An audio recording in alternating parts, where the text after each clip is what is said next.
Selamat pagi, kita bersama lagi dalam Ruang Bicara yang dibawakan kepada anda tentunya di Bernama TV, dan hari ini kita akan memilih sebenarnya satu lagi topik yang jarang sebenarnya dibincangkan tetapi amat penting dan relevan sebenarnya dengan perkembangan semasa. Dan kita ada tetamu yang cukup istimewa yang sudah pun bersiap sedia bersama saya di studio Ruang Bicara untuk bercakap tentang isu ini. Baiklah, topik yang kita pilih hari ini di Ruang Bicara ialah peranan SIRIM dalam mencapai matlamat RMK-12. Dan tetamu yang sudah pun bersiap sedia bersama dengan saya, kita ingin mengucapkan selamat datang dan juga jutaan terima kasih kepada yang berbahagia Datuk Dr. Ahmad Sabirin Arsyad yang merupakan Presiden dan Ketua Eksekutif Kumpulan SIRIM. Jadi Datuk, apa khabar? Alhamdulillah, terima kasih. Sehat tu? Alhamdulillah, sehat. Alhamdulillah. Baik, kepada anda, macam saya katakan, ini merupakan satu topik yang penting sebenarnya dan juga relevan dengan perkembangan semasa, dan sekiranya anda juga ingin berkongsi pandangan dan juga pendapat ataupun bertanya apa saja berkaitan dengan topik ini, jangan lupa seperti biasalah kami sebenarnya menyediakan dua talian kepada anda, iaitu 03-2697-9768 dan juga 03-2697-9767. Jadi gunakanlah kesempatan ini untuk bertanya apa saja kepada tetamu yang menemani saya di studio Ruang Bicara hari ini. Baik, bila kita bercakap tentang SIRIM sebenarnya tu ya, ramai yang mungkin sudah pun mengenali SIRIM sebenarnya, kerana SIRIM sendiri mempunyai pengalaman kepakaran lebih 40 tahun sebenarnya dalam bidang penyelidikan dan teknologi.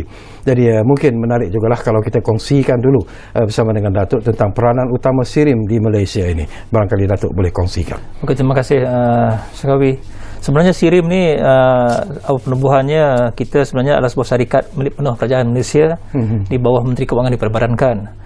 Dan dulunya kita di bawah Kementerian Sains, Teknologi dan Inovasi, dan pada hari ini kita diletakkan di bawah sebagai sebuah agensi di bawah Kementerian Perdagangan Antarabangsa dan Industri MITI, sejak tahun 2018. Dan Alhamdulillah saya rasa di bawah kepimpinan Yang Berhormat Menteri Kanan Datuk Seri Azmin, kita telah melangkah lebih jauh ke hadapan, terutama dalam bidang-bidang tumpuan kita di SIRIM.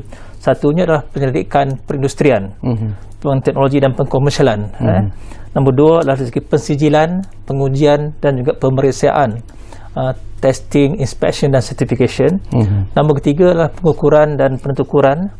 Dan kita juga mempunyai kepakaran dalam bidang latihan penyelidikan dan pembangunan standard industri. Kita banyak bangunkan industri standard. Kita juga bangunkan keusahawanan berdasarkan teknologi. Dan satu lagi, kita menyediakan satu perunding kepada reka bentuk pembungkusan di Malaysia. Contohnya, sini sebenarnya ada tiga fungsi utama, mandat utama yang diberikan oleh kerajaan. Tiga fungsi, satu commercial, satu lagi developmental dan satu lagi statutory. So ini tiga mandat yang dimandatkan kepada SIRIM oleh kerajaan Malaysia. Dan Alhamdulillah SIRIM pada hari ini telah berjaya memenuhi mandat tersebut, malah melangkaui sebagai mandat tersebut dalam bidang commercial, development dan statutory. Dan mungkin ramai yang dah mengetahui SIRIM dalam bidang komersialnya. Kita mempunyai agensi anak syarikat seperti SIRIM QAS yang banyak melakukan pemeriksaan, testing dan memberikan ISO dan sebagainya. Kita juga mempunyai satu anak syarikat, kita punya bahagian membuatkan research, industri research kita yang memang terkenal dengan pelbagai penyelidikan yang lebih ke hadapan, yang maju. Dan satu lagi yang mungkin kurang diperkatakan adalah dari segi agensi kita, National Meteorology Institute of Malaysia, NMIM. Ini lebih kepada bidang meteorologi, penentukuran, calibration dan sebagainya. Dan NMIM jugalah yang bertanggungjawab bagi memastikan kita punya kilogram, kita punya masa kita punya panjang di Malaysia ni tepat dimensinya. Boleh dikatakan NMIM ni mempunyai sebagai satu kuasa bawah Akta 675 sebagai pemegang sukat dan timbang di Malaysia. Ini mungkin satu fungsi yang kurang dimaklumkan kepada ramai tentang salah satu agensi di SIRIM ni. Baik, sesuatu yang penting juga Datuk ya, sebelum kita pergi kepada fokus SIRIM pada tahun 2022, dari segi penerimaan industri itu sendiri itu untuk mematuhi apa yang disebut sebagai perakuan SIRIM itu sendiri itu, apakah setakat ini Datuk berpuas hati ataupun masih lagi ada sebenarnya kelompok kelompongan di sana sini yang perlu diberi perhatian yang serius oleh semua pihak sebenarnya. Sebenarnya kalau dari segi puas hati memang mungkin tak puas hati lagi lah ya. Pasal kita rasa lagi ada ruang lingkup di mana kita dapat memperbaiki lagi usaha-usaha penerimaan dan penggunaan barang-barang yang disahkan oleh SIRIM. Walau bagaimanapun pencapaian kita pada hari ini amat membanggakan.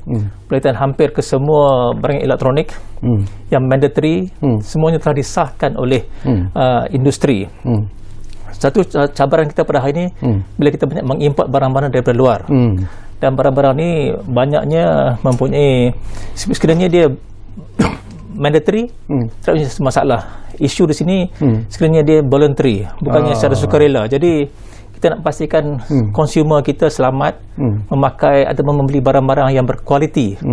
Contohnya penggunaan oksigen meter yang hari ini saya rasa ramai orang pakai oksigen meter di rumah. Dan mungkin dia masih lagi bersifat voluntary. Jadi kita nak pastikan supaya alat ni dia sekiranya katakan 98% oksigen level tu tepat. Itu yang kita nak cuba bekerjasama dengan pihak Kementerian Kesihatan untuk membolehkan bidang-bidang macam ini menjadi satu kekuatan ataupun bagi satu kepuasan bagi pengguna-pengguna Malaysia membeli barang-barang Malaysia. Secara ikhlas juga, Datuk, kita bercakap tentang isu yang penting sebenarnya untuk berbicara tentang perakuan SIRIM itu sendiri, pengesahan daripada SIRIM itu sendiri. Setakat ini berapa banyak ataupun how serious actually itu dari segi laporan yang diterima oleh SIRIM sendiri, kerana ada pihak-pihak yang mungkin tidak mendapat ataupun tidak menggunakan apa yang sepatutnya dilakukan, iaitu mendapat perakuan dan juga pengesahan SIRIM sebelum dijual kepada orang ramai. Jadi apakah itu masih berlaku sebenarnya, Dok? Saya rasa kes-kes di mana penggunaan secara haram oleh industri saya rasa amat kurang sekarang ni. Disebabkan mungkin pemantauan dan penguatkuasaan oleh pihak KP dan ACP. Saya rasa itu satu kerjasama antara SIRIM, MITI dan KP dan ACP yang amat baik. Dan kita telah berjaya mengurangkan penggunaan barang-barang yang terlarang, dan kita telah memastikan pengguna memahami apa dia SIRIM Trusted Mark. Jadi bila dia beli, dia nampak ini tanda sub SIRIM, baru dia beli. Kita selalu war-warkan di media-media masa, di iklan-iklan, ada SIRIM baru beli. So kita tengok dalam kita punya, biasanya tengok dalam dekat-dekat dengan soket elektrik kita, kita ada dekat dengan peti ais ataupun periuk nasi kita, ada SIRIM baru beli. Dan ini salah satu tanda kualiti yang dipercayai oleh rakyat Malaysia daripada zaman berzaman lagi. Mungkin kalau saya buat imbau balik pada tahun 1970-an, saya kata antara standard pertama yang kita bina di Malaysia bagi SIRIM adalah bagi helmet topi keledar. Dari dulu kita tahu bahawa penggunaan topi keledar ni dulunya bila ada SIRIM, tanda cop SIRIM, barulah orang beli. Pasal dia memberi keselamatan, kekuatan, dan diuji bagi memastikan penggunanya selamat bila dipakai. Cabaran di sini pun menarik sebenarnya, Datuk, ya. Saya suka bila Datuk sebut tentang ada SIRIM baru beli, tetapi mungkin juga di kalangan rakyat Malaysia, di kalangan setengah mereka itu merasakan bahawa harga itu memainkan peranan sebenarnya untuk mempengaruhi pembeli-pembeli sendiri, dan mereka mungkin menganggap bahawa sekiranya ada logo SIRIM di situ, mungkin harganya jauh lebih mahal daripada produk yang mungkin tidak mendapat perakuan SIRIM, produk-produk haram lah, seperti apa yang Datuk sebut tadi. Jadi apakah ini masih berlaku, tu? Sebenarnya kita produk-produk yang mempunyai pengujian dan pengesahan SIRIM sebenarnya harganya tidaklah mahal. Harga kita kompetitif. Kadang-kadang diwar-warkan seolah-olah mahal. Tapi harga kita sebenarnya kadang-kadang lebih murah daripada barang-barang terlarang. Dan saya selalu katakan, bila kita membeli bukan sebabkan harga murah, tapi kita membeli sebabkan keselamatan dan kualiti yang diberikan. Dan SIRIM memberikan jaminan kualiti tersebut. Jadi saya kata bagi pengguna, saya kata contohnya lah, macam kita beli beg tangan, kita boleh beli beg tangan yang murah, tapi kenapa beli beg tangan yang mahal? Sebab kualiti yang diberikan jenama tersebut. Sama dengan SIRIM, kita berikan, bila ada SIRIM, kita ada jaminan kualiti. Jadi pengguna tidak akan kesal dan tidak akan rasa susah dengan sebenarnya pembelian yang ada tanda SIRIM. Okey, baik, kita pergi kepada fokus SIRIM sendiri Datuk, pada tahun 2022 ini. Silakan, Tok. Bagi tahun 2022 ni sebenarnya kita ada banyak program kita, ada banyak perancangan kita pada tahun ni.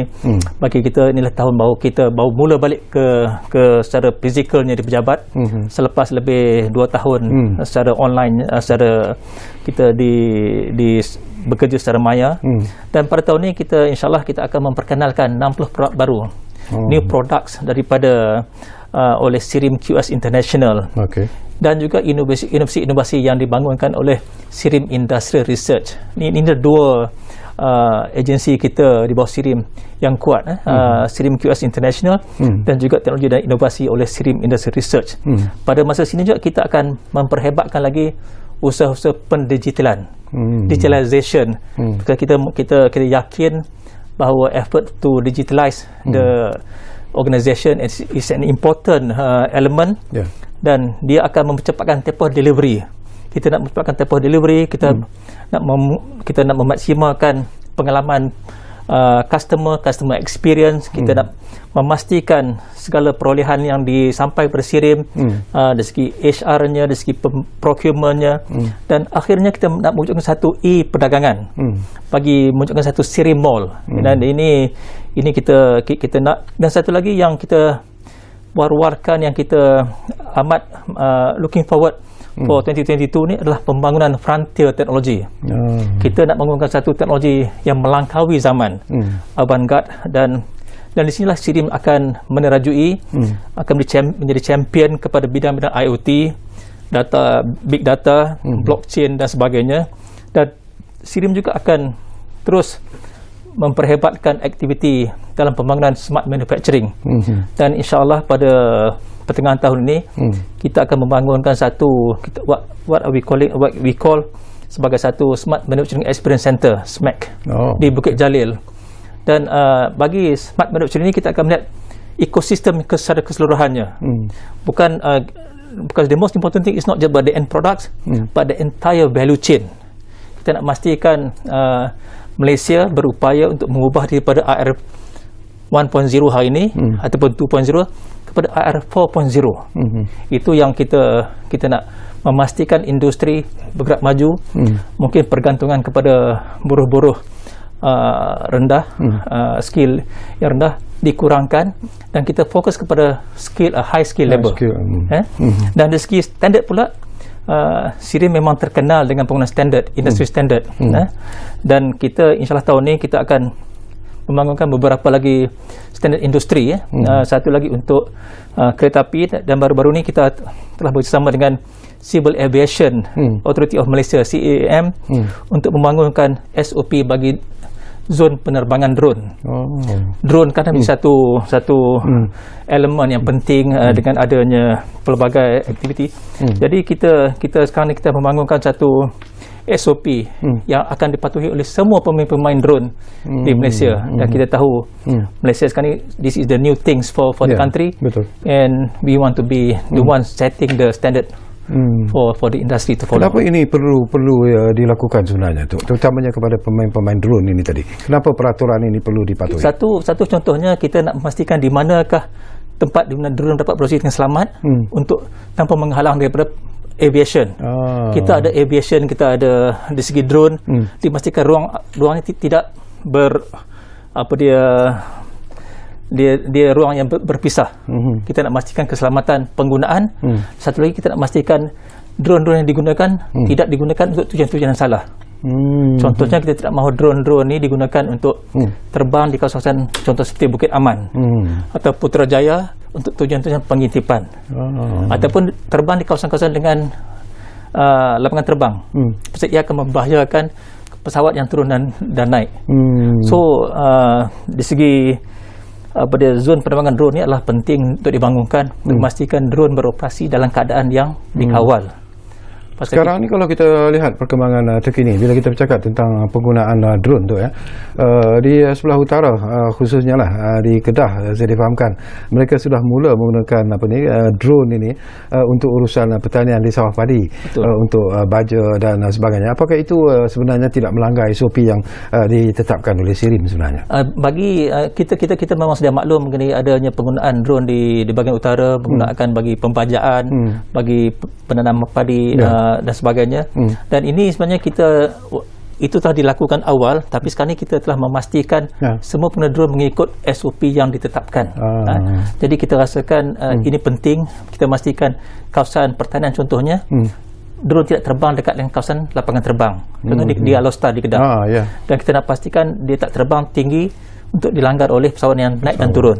Pasal di Alostar contohnya dekat dengan lapangan terbang, dan di situ juga digunakan oleh tentera udara bagi latihan bagi pilot-pilot yang baru. Jadi kita nak pastikan drone-drone yang digunakan drone yang selamat. Dan saya rasa yang paling penting, setiap pengguna industri memahami apakah SOP yang perlu diikuti. Saya rasa itu yang paling mustahak. Okey, baik. Kita juga ingin mendapat pandangan Datuk lah. Kita tahu bahawa kerajaan telah pun mengumumkan rancangan Malaysia ke-12 baru-baru ini, dan bagaimana tentang penglibatan SIRIM sendiri, terutamanya dalam merealisasikan objektif dan juga tujuan yang ingin dicapai dalam RMK12 ini. Mungkin boleh SIRIM kongsikan apakah peranan SIRIM bila kita bercakap tentang rancangan Malaysia yang ke-12 ini, Tok? Ini satu saya rasa satu topik yang penting. Kita dalam RMK ke-12 ni kita merasakan this is loncakan ekonomi bagi Malaysia. SIRIM sebagai sebuah agensi bawah MITI, kita juga mainkan peran sebagai economic frontliners. Dan kita berterima kasih kepada kerajaan kerana telah dipilih dalam beberapa program dalam pembangunan ekonomi kerajaan Malaysia. Dan antara skop yang kami akan bangunkan pada RMK ke-12 ni, satu adalah pengukuhan industri peranti perubatan, medical device, melalui naik taraf, kemudahan pengujian dan kemudahan pembangunan produk. Ini kita bangunkan medical device development ni di SIRIM di Kulim. Kita ada di Kulim dan Permatampau. Ia akan menjadi satu center of excellence bagi medical device innovation center. Dan kita juga akan menjadikan satu projek lagi yang dibangunkan, telah diluluskan oleh kerajaan dalam RMK12, adalah projek pembangunan inovasi pembangunan smart and intelligent untuk produk keluaran Malaysia. Yang ni kita nak pastikan setiap produk yang dikeluarkan oleh Malaysia mempunyai satu packaging yang smart and intelligent, supaya tidak dapat lagi isu-isu counterfeiting, isu-isu yang ketahanan dan sebagainya. Kita nak pastikan ini dilaksanakan oleh semua agensi-agensi dalam smart packaging kita. Dan satu lagi, kerajaan juga telah meluluskan bagi SIRIM untuk memperkasakan sektor aeroangkasa untuk menembusi pasaran global. Baru-baru ni pun YBMK Datuk Seri Azmin telah memaklumkan penubuhan agensi di bawah MITI dengan 600 juta ringgit bajet. Jadi kita akan melakukan satu program pensijilan sistem pengurusan kualiti aeroangkasa yang meliputi standard antarabangsa AS 9100, AS 9110, AS 9120. Yang ni akan membolehkan pemain-pemain industri di Malaysia, khusus dalam bidang aeroangkasa, dapat bersaing dengan lebih luas lagi di pasar global. Dan nombor 3, kita juga diluluskan bagi membolehkan sokongan untuk pembangunan intervention dan pendigitalan bagi ekosistem, eco-industrial park. Ini satu yang kita amat alu-alukan, di mana Malaysia menuju ke arah ESG. So jadi kita memang amat melihatlah di mana keterlibatan SIRIM dalam RMK12 ni, khususnya dalam Eco Industrial Park Development for the country. Baik, tadi Datuk sebut tentang penglibatan SIRIM dalam industri aeroangkasa. Ini juga sesuatu yang diberi penekanan dalam RMK12 seperti apa yang Datuk sebut tadi. Jadi bagaimana SIRIM sendiri meletakkan diri dalam membantu kerajaan untuk merealisasikan matlamat ini, Datuk? Okey, di sini sebenarnya kita akan terlibat lebih banyak dalam memberikan certification, memberikan pengesahan mengikut standard-standard yang diperlukan. Kita maklum bagi setiap pemain industri aeroangkasa, setiap pembangunan produk yang diperlukan memerlukan pengesahan supaya dia ada traceability. Dia ada lebih kurang 1 juta lebih komponen yang ada di contohnya pesawat kapal terbang dan kita nak pastikan setiap komponen yang dibina itu mempunyai traceability system dan mengikut SOP ataupun ISO yang ditetapkan oleh industri aeroangkasa.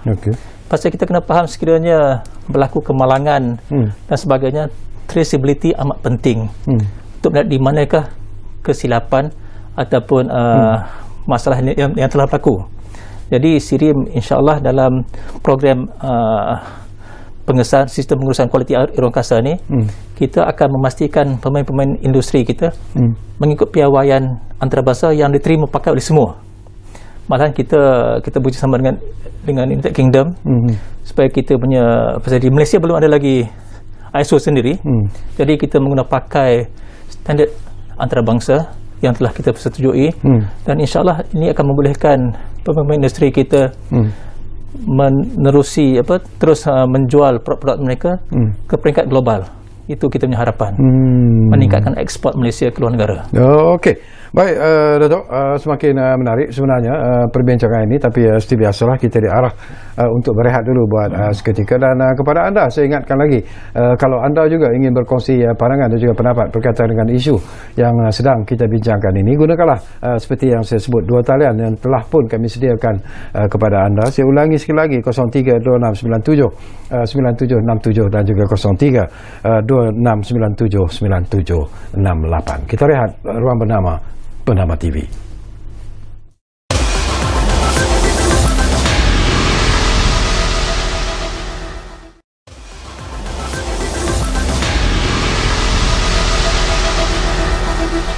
Baiklah, kita kembali semula ke ruang bicara ini. Masih lagi bercakap tentang peranan SIRIM dalam mencapai matlamat RMK12, dan tentunya kita masih lagi bersama dengan tetamu yang cukup istimewa, iaitu yang berbahagia Datuk Dr. Ahmad Safiuddin Arsyad yang merupakan Presiden dan Ketua Eksekutif Kumpulan SIRIM. Baik, Datuk, saya juga difahamkan bahawa SIRIM juga sebenarnya memberikan perhatian yang serius tentang keupayaan kesihatan di negara ini. Jadi mungkin ini juga sesuatu yang perlu diwar-warkan kepada penonton-penonton kita. Silakan, Tok. Okey, terima kasih. Sebenarnya kita dalam kesihatan ni kita ada dua aspek. Satu dari segi aspek peranti kesihatan. Contohnya kita membantu mengeluarkan, kita bantu bagi pengelola peranti perubatan ni, medical device, meningkatkan daya saingnya dengan kita punya pengesahan, kita punya ujian kita, pemeriksaan dan pensijilan, dan kita juga lakukan latihan-latihan yang berkaitan. Contohnya satu yang macam saya katakan tadi, Medical Device Innovation Center yang bertempat di Kulim ni, kita telah banyak melakukan banyak dia punya pembangunan produk yang mungkin ramai tak tahu. Contohnya kita telah bangun lebih daripada 200 tengkorak bagi pesakit-pesakit barah dan aksiden, dan lebih kurang 200 lebih pesakit yang dah guna pakai tengkorak ni, bila kepala dia buat tengkorak ni, dan digunakan tengkorak yang dibangunkan oleh SIRIM.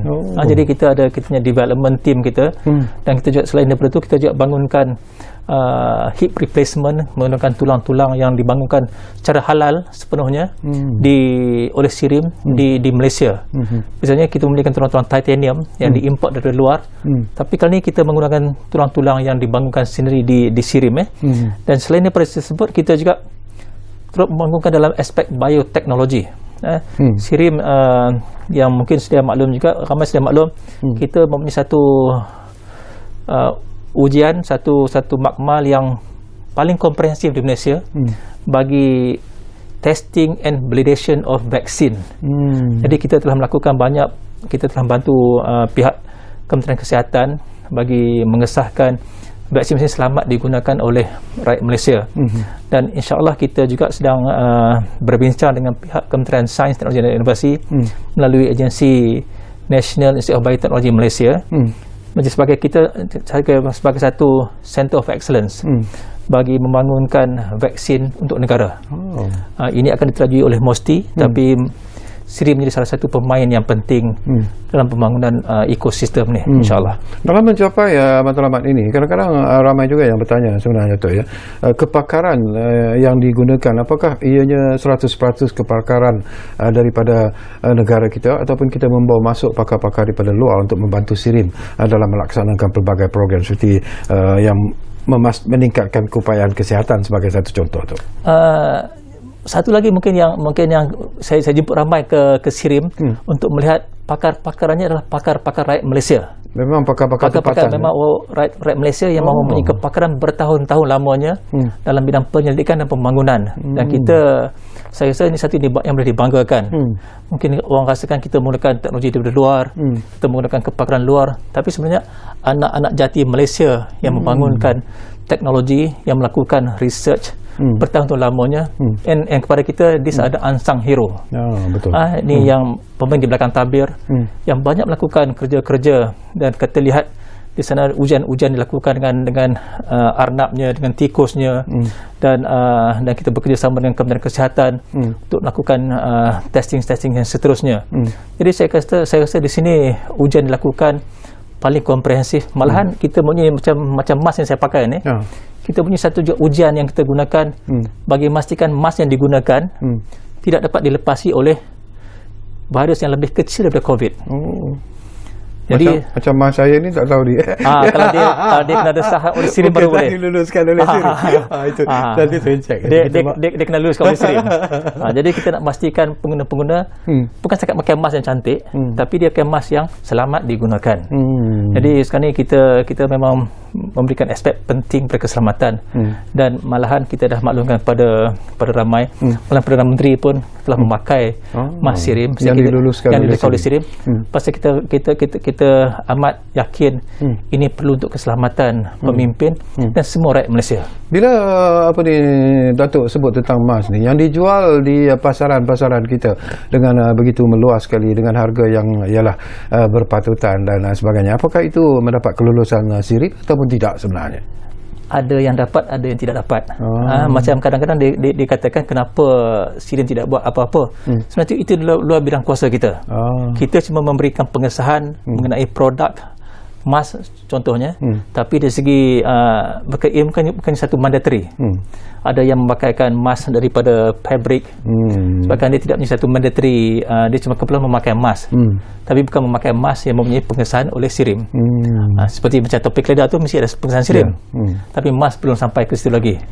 Tapi insyaAllah mungkin lepas ni Kementerian Kesihatan dapat lihat dan dirasakan patut ada satu emas yang diluluskan oleh SIRIM untuk keselamatan rakyat Malaysia. Okey, satu lagi persoalan sebelum saya nak pergi kepada apa yang disebut sebagai Eco-Industrial Park itu. Tapi sebelum Datuk sentuh tentang Eco-Industrial Park ini, saya juga nak dapat pandangan Datuk secara ikhlas. Apakah dalam proses SIRIM melaksanakan pelbagai program, pelbagai projek, pelbagai perkara yang dilakukan itu, apakah wujud kerjasama SIRIM dengan organisasi lain dalam ataupun luar negara, terutamanya dengan pusat-pusat pengajian tinggi sebagai satu contoh? Apakah itu juga ada sebenarnya dilakukan oleh SIRIM? Okay, sebenarnya kita memang bekerjasama. Kita SIRIM sebagai satu organisasi penyelidikan dan komersialan tidak dapat wujud dalam keadaan bersendirian. And we cannot exist in silo as well. And kita memang mempunyai kerjasama dengan hampir ke semua pusat penyelidikan di Malaysia dan luar negara. Dan kita juga mempunyai kerjasama dengan industri-industri dan juga dengan pihak kerajaan. Pasal kita yakin dengan polisi yang betul, dengan industri yang sedia ada, dan juga dengan universiti yang membangunkan bantu kita dari segi penyelidikan dan dari segi human capital. Ini adalah ekosistem triple helix yang lengkap bagi Malaysia melangkah ke hadapan. Itu penting bagi kita. Okey, baik, kita cuba bincangkan ataupun mendapat penjelasan tentang Eco-Industrial Park ini, Datuk. Ini satu konsep yang diluluskan oleh kerajaan dalam RMK 12, Eco-Industrial Park ni. Dia satu model baru bagi meningkatkan produktiviti bagi taman-taman industri di Malaysia. Kita ada banyak taman-taman industri di Malaysia, tapi belum ada satu taman lagi yang mengikuti konsep Eco-Industrial Park. Kenapa kita mempromosikan Eco-Industrial Park ni? Pasal kita nak memastikan setiap bahan buangan yang dikeluarkan oleh kilang-kilang di taman industri tersebut tidak dibuang begitu saja, tapi dipakai semula, diguna pakai semula. So basically taman Eco-Industrial Park ni mempromosikan zero circular economy tanpa bahan buangan, zero waste. Contoh bahan buangan yang dimaksudkan tu? Contohnya satunya yang kita akan bangun tahun ni, insya-Allah kita akan bangun satu kilang perindustrian di mana kita ada satu kilang kelapa sawit, di mana bahan-bahan kelapa sawit empty fruit bunches tu yang telah diperah minyak kelapa sawitnya akan digunakan pakai balik menjadi pellet yang kemudiannya dapat gunakan sebagai bahan api. Jadi tidak ada bahan buangan daripada empty fruit bunches tersebut, daripada buah tanah kelapa sawit. Dan bagi pokok kelapa sawit yang tua-tua pula, oil palm trunk-nya akan digunakan batang tersebut sebagai plywood, sebagai bahan bagi perabot. Jadi dia akan digunakan sebagai bencana kuasa dan sebagai bencana ekonomi. Jadi dia boleh berfungsi tanpa pergantungan pada grid negara. Dia boleh bertanggung sebagai off grid dan tidak ada bahan-bahan yang dibuang, dan secara tak langsung ia akan menggalakkan kepada penjagaan persekitaran alam sekitar. Menarik. Dan ini akan memastikan kita amat yakin dengan program ini, pasal kita nak menyahut seruan kerajaan bagi net carbon zero 2050 yang telah dipersetujui oleh pihak kerajaan.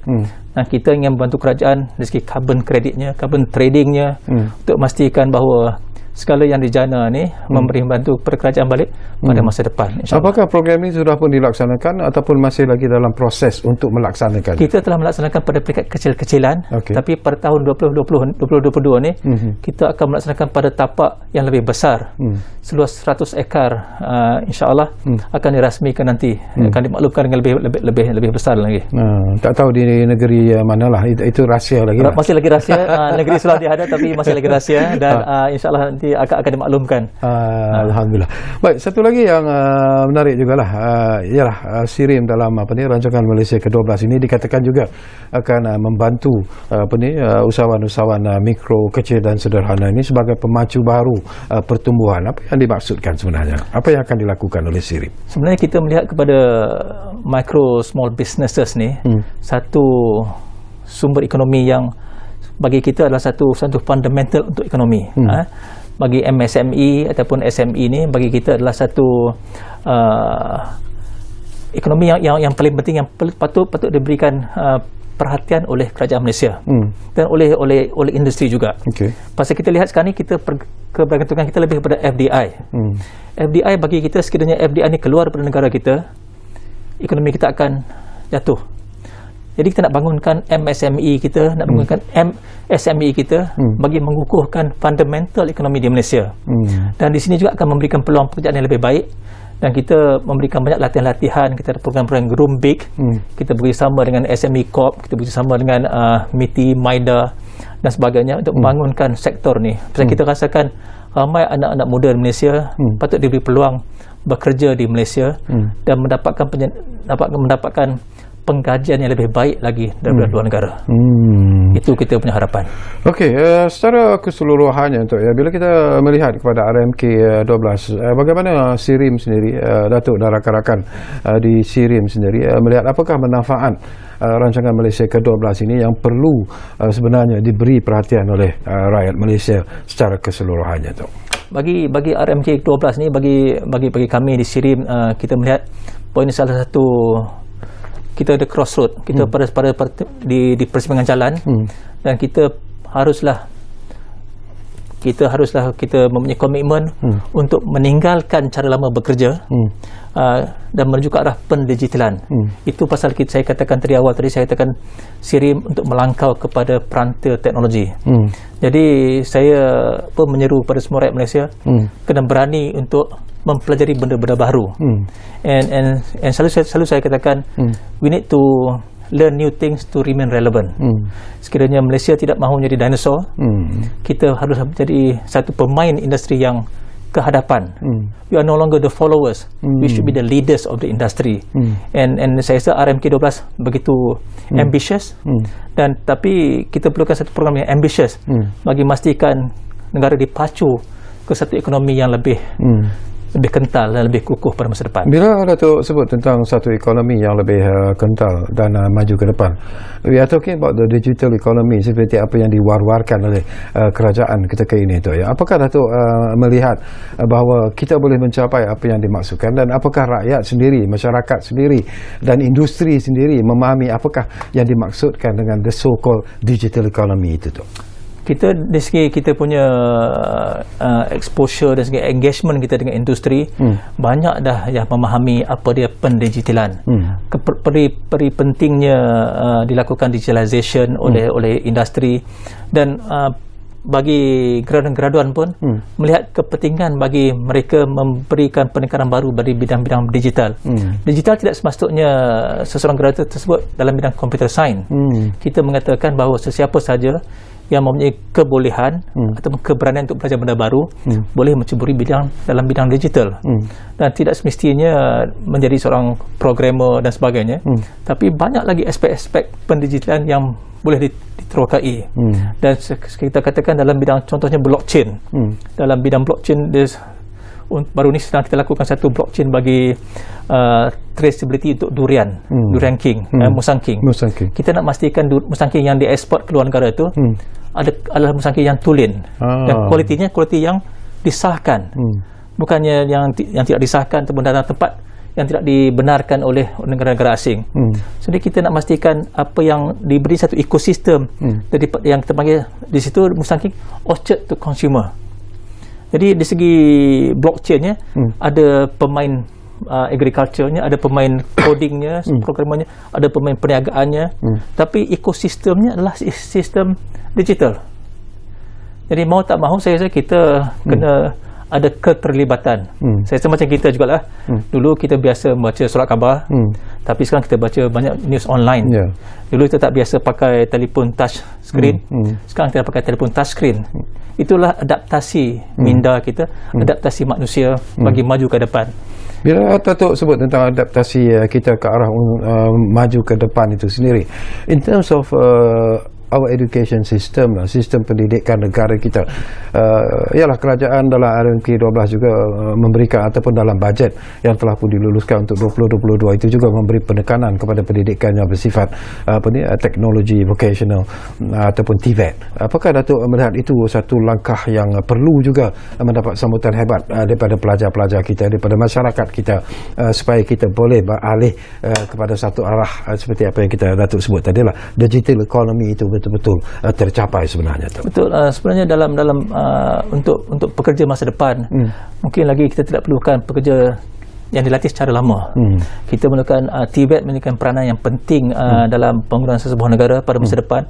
Pasal kita memerlukan ramai yang memahami teknologi, yang dapat mengaplikasikan teknologi dalam kehidupan seharian. Contohnya di negara-negara barat yang telah lama berkecimpung dalam TVET, contohnya Germany, negara Jerman, dia mempunyai satu fokus utama kepada technical education, dan dia bukannya setakat memberi teknologi kejuruteraan, tapi kepada technician. So kita masih lagi ada kelompangan dari segi technical support untuk engineering tersebut. Jadi di sini TVET memberikan peranan sebagai engineering technologies, dan saya rasa usaha kerajaan melalui MBOT, Malaysia Board of Technologies, membangunkan teknologi amat penting bagi memastikan kelompangan ini diisi dengan cepat, dan kita nak memastikan adaptasi oleh masyarakat, dan untuk memahami teknologi dengan lebih cepat dapat dilaksanakan oleh sistem pendidikan yang dilakukan pada hari ini, insyaAllah. Pandangan Datuk sendirilah, apa lagi penambahbaikan teknologi dan inovasi yang ingin dilaksanakan bagi memastikan bahawa sektor ekonomi negara itu dapat betul-betul mencapai ke tahap yang kita harapkan sebenarnya tu? Di segi saya rasa untuk maju ke hadapan, saya rasa banyak yang boleh dilakukan. Satunya macam saya katakan, apakah niche bagi Malaysia? Malaysia sebagai sebuah negara berasaskan pertanian dahulu. Contohnya kita mempunyai lebih kurang 12 bilion ekonomi bagi 60 bilion ekonomi bagi kelapa sawit. Di manakah usaha-usaha untuk mengotomasikan harvesting of palm oil fruit tersebut? Ini adalah satu game changer. Kerana kita menggunakan labor yang masih lagi skill labor, low skill labor, tapi sekiranya ini dapat digunakan secara otomasi. Kita menggunakan drone dan juga satellite images untuk memastikan semua pokok-pokok yang telah masak boleh dituai. Jadi banyak kita akan mengurangkan pembaziran dan memastikan maksima production kepada rakyat. So di sinilah saya rasa kita melakukan satu pembaharuan di segi teknologi berasaskan niche area negara. Kita tak boleh buat sesuatu dengan process of doing it, tapi we must understand what do we want to achieve. for the country. Okey, Tok, kita akan berehat buat kali terakhir dan kembali nanti. Mungkin tidak banyak lagi masa yang tinggal, tapi ada lagi persoalan-persoalan yang mungkin sempat saya kongsikan bersama dengan tetamu kita di studio, iaitu yang berbahagia Datuk Dr. Ahmad Sabirin Arsyad, Presiden dan Ketua Eksekutif Kumpulan SIRIM. Kita rehat buat kali terakhir.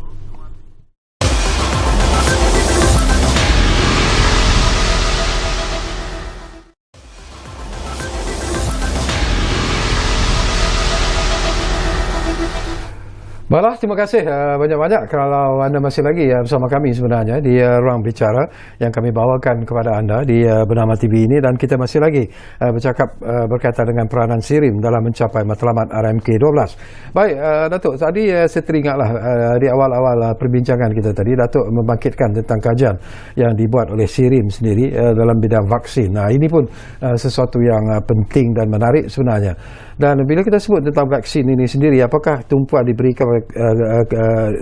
diberikan kepada vaksin pandemik COVID-19 ataupun keseluruhan vaksin yang difikirkan sesuai oleh SIRIM sendiri itu? Sebenarnya kita melihat kepada keseluruhan jenis-jenis vaksin yang dibangunkan. Okay. Tinggalkan pada masa ini kita lebih fokus kepada vaksin COVID-19, bukan sebagai pembangunannya, sebagai lebih kepada pengujian dan validasi, testing and validation. Okay. Dan pengujian dilakukan oleh negara-negara luar yang kita beli vaksin tersebut daripada China, daripada Amerika Syarikat, daripada United Kingdom, dan ianya dilakukan ujian-ujian tersebut di SIRIM. Sebagainya, bukan semua tapi sebagainya. Dan di sini mungkin saya boleh nyatakan ujian yang kita lakukan di SIRIM melalui proses-proses yang begitu ketat dan SOP yang begitu ketat sekali yang dah diperlukan oleh negara-negara pengeluar dan juga oleh Kementerian Kesihatan Malaysia. Dan kita lakukan ujian ni, selepas dilakukan ujian kita lakukan atas haiwan-haiwan yang kita lakukan ujian tersebut, dan selepas tempoh 2 minggu lepas ujian tu, kita akan buat satu bedah siasat pula, melihatkan apa dia punya kesan-kesan dari vaksin yang diambil. Dan kita lihat di sini tidak ada kesan-kesan negatif yang patut yang kita risaukan, dan semuanya memberikan satu kesan positif bagi menghindar atau mengurangkan kesan negatif COVID-19. Jadi dan saya rasa banyak yang bercakap mengenai mungkin ada dalam vaksin tersebut ada magnet lah, ada microchip lah. Sebenarnya semua itu tidak ada. Semua tidak ada. Sebenarnya setiap vaksin ini dibangunkan oleh pakar-pakar dunia yang banyak keterlibatannya, banyak researchnya, bukan sehari semalam baru buat, tapi dah lama dibangunkan oleh ramai manusia, dan bukan satu genetik yang dilakukan oleh benda lain. Jadi saya ingin memberi keyakinan bila SIRIM telah melakukan ujian-ujian ini dan melakukan tidak ada kesan sampingan, dan insya-Allah ingin selamat digunakan oleh semua lapisan masyarakat Malaysia. Tapi apakah ujian yang dibuat oleh SIRIM ni, Datuk, adalah sebelum vaksin ini digunakan ataupun selepas vaksin ini digunakan? Kita melakukan ujian ini sebelum ianya dibenarkan digunakan untuk rakyat Malaysia. Okay. Jadi kita memastikan ianya selamat digunakan dan tidak ada kesan sampingan. Jadi kita ada testing kita dan validation kita. So ada dua aspek yang kita lakukan. Satu testing, pengujian, dan validasi atas ujian tersebut. Jadi dua-dua ini kita lakukan dan tidak kesan sampingan negatif yang kita perhatikan.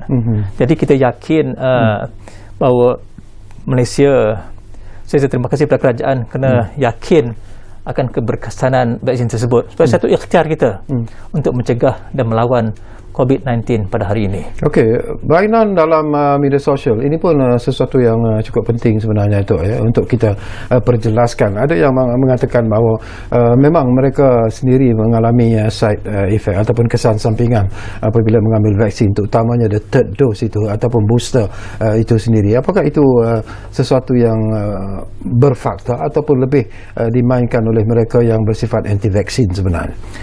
Bagi kita, bila sesuatu tu ada kesan sampingannya, mungkin disebabkan dia mempunyai latar belakang penyakit yang berbeza. Bagi seseorang manusia yang sihat, insya-Allah tidak ada kesan sampingan yang patut dirisaukan. Mungkin dia mempunyai satu alahan bagi ubat tersebut. Mungkin dia juga penyakit kanser, atau dia pun mungkin juga sebagai selepas diambilnya vaksin tersebut tidak melakukan rehat yang cukup. Jadi kita dibenarkan disuruh rehat sebelum dan selepas mengambil vaksin, tanpa melakukan aktiviti-aktiviti yang mungkin mengganggu kesihatan kita.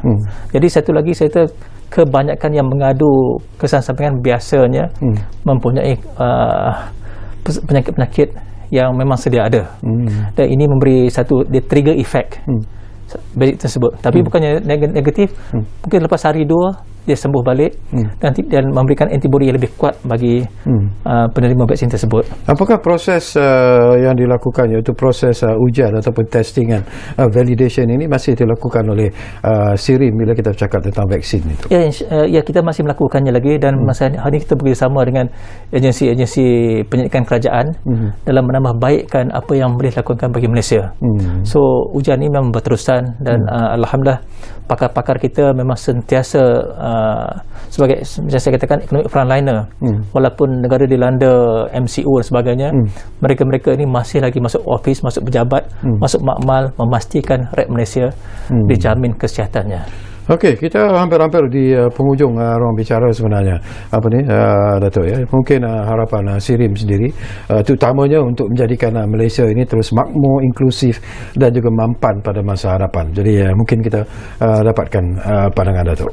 SIRIM sebenarnya kita sentiasa memberikan peranan kita kepada sektor-sektor pembuatan. Kita rasakan manufacturing sector ini sebagai satu sektor yang berkepentingan bagi Malaysia, dan kita mempunyai kepakaran dan asas pengetahuan bagi inclusivity, bagi memastikan the entire supply chain for manufacturing is being addressed. Kita ingin menambah baikkan sektor pembuatan, teknologi dan perkhidmatan. Ini kita punya core business kita untuk melihat pada sektor pembuatan. Macam saya katakan, kita akan ada Smart Manufacturing Experience Center di Bukit Jalil, dan saya ingin jemput semua untuk hadir ke Bukit Jalil nanti bila kita rasmikan pusat tersebut. Satu lagi, kita ingin menjadikan SIRIM sebagai the new peneraju dalam frontier teknologi. Dalam sini kita ingin memastikan kita menjadi satu champion. Bila orang masuk ke SIRIM, orang lalu ke SIRIM, dia ingat teknologi, dia ingat SIRIM. So kita nak jadi avant-garde. Macam kadang dulu orang naik Mercedes avant-garde, melangkaui zaman. Kita melihat ke depan. Kita bukan lagi melakukan ke belakang, tapi dulu di SIRIM kita adakan 3D printernya dan sebagainya sebelum orang ada. So kita akan jadi peneraju. This is where people come and test bed their new technologies in the countries. Itu satu dari segi frontier technologies. Satu lagi, kita akan memastikan untuk penerimaan teknologi baru ni dan meningkatkan produk-produk yang kompleks. Kita ada banyak kompleks produk, dan kita nak memastikan penerimaan oleh pengguna tu ada. Kita ada AR 4.0, tapi orang masih tak faham apa dia 4.0. Tapi kita memastikan otomasi berlaku pada semua peringkat di Malaysia, memastikan ekonomi kita bertambah. Dan akhir sekali, COVID telah mengubah cara kita bekerja. Dulu kita bekerja di pejabat yang secara biasa, tapi sekarang kita banyak dengan online-nya, dan kita banyak menyebabkan kos, dan kita menambahkan produktiviti. Dulu kalau kita boleh mesyuarat 3 kali satu hari, kalau mungkin 10 kali satu hari, dengan kita menukar dalam desktop kita menukar bilik mesyuarat kita. So kita SIRIM memang mempromosikan the new way of working as well. Kita melihat kepada SIRIM maju ke hadapan dalam kita ingin to champion not just technology but the new working environment as well, insyaAllah. Okey, sebelum kita berpisah, masih lagi ada sedikit masa Datuk, lebih kurang 2 minit. Itu tadi tentang harapan SIRIM sendiri. Tetapi apabila Datuk sendiri dilantik sebagai Presiden dan Ketua Eksekutif kumpulan SIRIM, apakah Datuk berpuas hati dengan apa yang telah pun dicapai setakat ini oleh SIRIM, tetapi visi Datuk sebenarnya jauh lebih menjangkau daripada apa yang dilakukan oleh SIRIM sekarang ini? InsyaAllah, sejak saya ambil alih tugas sebagai Presiden dan CEO di SIRIM, saya rasa telah ada satu anjakan paradigma, telah ada satu kebersamaan oleh semua warga SIRIM, keluarga SIRIM untuk menuju satu matlamat yang sama. Dulu mungkin kita bekerja secara silo, tapi hari ini kita bergerak sebagai satu pasukan. Dan kita, macam saya selalu katakan pada semua warga SIRIM, kita ada satu moto kita mestilah relevant, kita mestilah adding value dan making change. Itulah kerja kita setiap hari.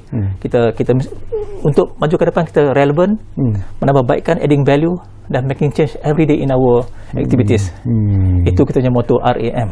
Okey, terima kasih banyak-banyak kepada yang berbahagia, Datuk Dr. Ahmad Sabirin Arsyad, kerana sudi bersama kita di ruang bicara ini. Banyak sebenarnya yang telah pun kita perkatakan, tetapi ini bukan kali terakhir tu ya untuk kita sembang-sembang berkaitan dengan peranan SIRIM, terutamanya mungkin selepas ini juga kita ingin menumpukan juga perhatian tentang kejayaan-kejayaan yang mungkin akan terus dicipta oleh SIRIM dari masa ke semasa. Jadi terima kasih kepada anda yang menumpukan perhatian bersama kami di ruang bicara ini, dan jangan lupa kita masih lagi berhadapan dengan pandemik COVID-19. Jadi patuhilah SOP yang telah pun ditetapkan. Kalau boleh pakailah face mask yang diluluskan oleh SIRIM. Tapi yang lebih penting, selalu kami pesan kepada anda, kita jaga kita jaga keluarga kita, dan yang penting kita jaga negara kita. Jumpa lagi. Terima kasih.